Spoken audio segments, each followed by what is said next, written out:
السلام علیکم، میں ہوں جمیل خان، آپ دیکھ رہے ہیں الفاظ ڈیجیٹل نیٹ ورک۔ دوستو، یقیناً خیبر پختونخوا میں شہد ایک ایسا روزگار ہے جس سے اس وقت لاکھوں کی تعداد میں افراد وابستہ ہے، اور ساتھ ساتھ اس کا جو ایکسپورٹ کیا جاتا ہے مختلف ممالک کو، اس پہ تو بات کریں گے۔ یہاں پہ ہمارے ساتھ موجود ہے شیخ گل بادشاہ صاحب، جو مختلف عہدوں پہ بھی اس ایسوسیشن کے نمائندے کی حیثیت سے رہ چکے ہیں اور روزگار سے بھی وابستہ ہے۔ سر بتائیے گا کہ شہد روزگار کس طرح اس کا آغاز ہوا، خصوصی طور پر خیبر پختونخوا میں، اور یا جو ہمارے پہاڑی علاقے ہیں تو کون سے علاقے موزوں ہے شہد کی پیداوار کے سلسلے میں، اور یہ کس طرح پیدا کیا جاتا ہے؟ پروڈکشن کے حوالے سے بھی بات کریے اور اس کی تفصیلات کیا ہے مجموعی طور پر، کیا کہیں گے؟ بسم اللہ الرحمن الرحیم۔ سب سے پہلے تو میں آپ لوگوں کا انتہائی مشکور و ممنون ہوں کہ آپ ہمارے اس مارکیٹ میں آئے اور ہمارے اس کاروبار کو ہائی لائٹ کرنے کے لیے آپ لوگ اتنا محنت کرتے ہیں۔ میں آپ کو سلام پیش کرتا ہوں، کیونکہ ہماری پاکستان میں یا ہمارے خیبر پختونخوا میں شہد کا کاروبار ایک انڈسٹری کی حیثیت رکھتی ہے، اور یہ کاروبار بلکہ ابھی پاکستان بننے کے بعد یا پاکستان بلکہ یہ ہزاروں سال سے اس دنیا میں یہ شہد کی مکھی جو آئی ہیں یہ کاروبار موجود ہے، لیکن ابتدائی زمانے میں ہمارے جو آباء و اجداد تھے وہ گھروں میں مکھیوں کو پال رکھتے تھے، بلکہ اس سے پہلے جنگلات میں مکھیاں ہوتے تھے۔ پھر ہمارے آباء و اجداد نے گھروں میں جگہ بنائی اور وہاں پہ مکھیاں پالتے تھے۔ ابھی جدید سائنسی دنیا میں لوگوں نے یا انگریز لوگوں نے باکسوں کے ذریعے جو ہے کمرشل بیس پہ شہد کے کاروبار کو بڑھانے کے لیے ایک تجربہ کیا، اور یہ تجربہ پاکستان میں بھی کامیاب ہوا۔ تقریباً 1948 میں پاکستان جب 1947 میں بن گیا تو 1948 میں یہ تجربہ فیصل آباد میں ہوا، اور وہاں پہ فیصل آباد میں کچھ باکس لائے گئی یورپ سے، یورپین بیس کے۔ ہمارے پاکستان میں اس وقت 4 طرح کی مکھیاں جو ہیں ہم یہاں پہ پالتے ہیں: ایپس میلیپرا، ایپس سیرانا، ڈارکسیٹی اور پلوریا۔ یہ 3 طرح کی مکھیاں جو ہیں یہ بری صغیر پاک و ہند کی اپنی مکھی ہیں۔ یہ ایک طرح کی مکھی جو ہے جس کو ہم ایپس میلیپرا کہتے ہیں یا یورپین بیس کہتے ہیں، یہ ہم نے باہر سے امپورٹ کیا ہے، لیکن 1948 میں وہ تجربہ ناکام ہوا، پھر 1965 میں ہوا، اس طرح سن 1970 میں ہوا۔ لیکن جب یہاں پہ افغان ریفیوجی لوگ یہاں پہ آ گئی اور UNHCR نے ان کو بسنے کے لیے گھر دی اور ان کو روزگار دلانے کے لیے انہوں نے ایک منصوبہ یہاں پہ لانچ کیا کہ کیوں نہ ہم ان لوگوں کو کچھ باکس دے اور وہ اس کاروبار کو جو ہے وہ پروموٹ کرے۔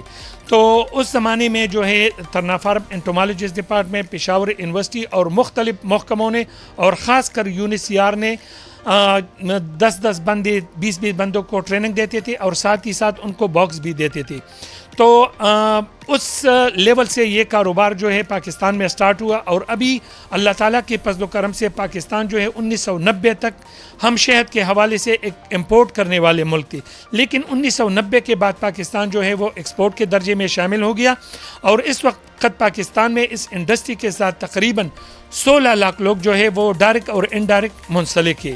سر بتائیے گا کہ اس وقت خیبر پختونخوا کے کون سے ایسے علاقے ہیں جہاں پہ مکھیاں زیادہ پائی جاتی ہے، یا کون سے درخت لگانے کی ضرورت ہے کہ اس میں مکھی اچھی طرح پال سکے اور آپ کے روزگار کو مزید دوام مل سکے؟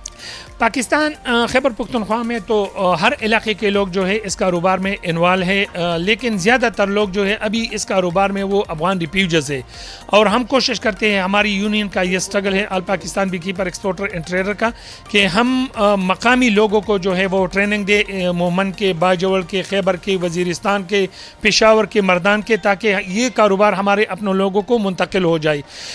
اس وقت ہمارے خیبر پختونخوا میں تقریباً 30% لوگ جو ہے ہمارے لوکل لوگ ہیں، باقی 70% لوگ جو ہے وہ افغان ریفیوجیز اس کاروبار کے ساتھ منسلک ہے۔ افغان ریفیوجیز جب جائیں گے یہاں سے تو پھر اتنے کیپیسٹی ہے ہمارے لوگوں میں، تربیت یافتہ ہے کہ وہ اس روزگار کو سنبھال سکیں؟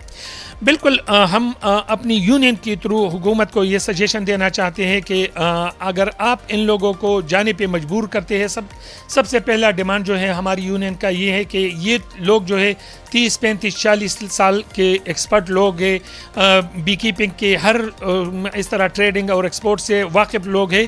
تو اگر آپ یورپ اور امریکہ اور یا مڈل ایسٹ سے جو ہے اور لوگوں کو لانا چاہتے ہیں انویسٹمنٹ کرنے کے لیے، تو کیوں نہ افغان لوگوں کو جو ہے لیگل طریقہ ان کو ویزی دیا جائے، ان کو لیگل کیا جائے تاکہ ہمارا کاروبار جو ہے یہ بڑھ سکے.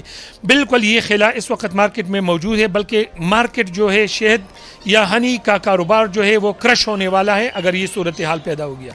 یقیناً بالکل افغان مہاجرین کے جانے سے یہ روزگار متاثر ہو سکتا ہے، لیکن حکومت کو بھی چاہیے کہ اس روزگار کی طرف توجہ دے. ہمارے ساتھ شیر زمان محمد صاحب موجود ہے. بتائیے گا شیر زمان صاحب، اس وقت ماحولیاتی آلودگی پوری دنیا میں ایک مسئلہ بنتا جا رہا ہے، ماحول تبدیل ہوتا جا رہا ہے، گرمی بڑھتی جا رہی ہے، جنگلات کی کٹائی جاری ہے، تو اس کا اس روزگار پہ کیا اثر پڑے گا، کیا کہیں گے اس حوالے سے؟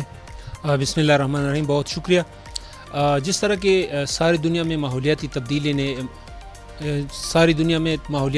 نے جو کوہرام مچا ہے، تو ہمارے مکیوں کی زندگی پہ بہت زیادہ مضر اثرات اس کے مرتب ہو رہے ہیں، اور اس کی خصوصی اور جو نمایاں وجہ ہے وہ جنگلات کی کٹائی ہے.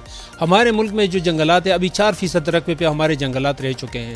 پہلے آج سے 20-25 سال پہلے یہ تقریباً 25% جو رقبہ تھا وہ جنگلات سے ڈھکا ہوا کرتے تھے، لیکن ابھی 4%.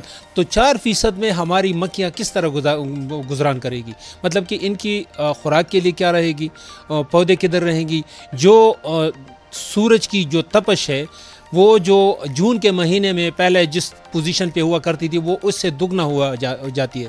تو زمان صاحب ایک بات ہے کہ لوگ عمومی طور پر انسان ظاہری بات ہے خوراک کرتا ہے، تو یہ کھانے کی چیز ہی ہے، تو کون سی ایسی بیماریاں ہیں جو شہد اس کے خاتمے میں بہتر کردار ادا کر سکتا ہے؟ کوئی آپ لوگوں نے طبی ماہرین سے اس حوالے سے معلومات دریافت کی ہے؟ جس طرح قرآن میں اس کا ذکر ہے کہ فیہ شفاء للناس، مطلب کہ اس میں ساری انسانیت کے لیے شفا ہے.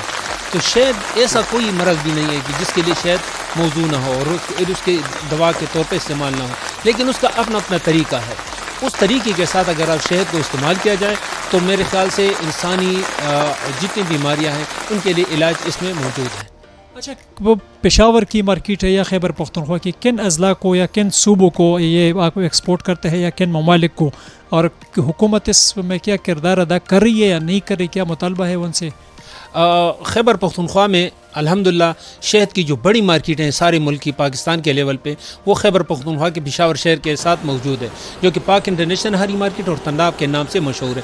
ان مارکیٹوں سے سارے جو ہمارا اپنا ملک ہے پاکستان میں، کراچی، اسلام آباد یا راولپنڈی، جس جگہ پہ بھی چاہیں آپ یہاں سے شہد مطلب کہ وہاں پہ چلا جاتا ہے، اور وہاں سے پھر وہیں کمپنیاں، وہاں کی جو لوکل کمپنیاں ہوتی ہیں وہ اس کو ری پیک کر کے پھر اس ریٹ سے دگنا بیچتے. لیکن یہاں سے دبئی، سعودیہ، خلیج ممالک کو سارے کو، افغانستان کو، اور اسی طرح ابھی یورپ میں بھی تھوڑا بہت جو ہے نا لوگ گفٹوں کی شکل میں ایکسپورٹ کر رہا ہے.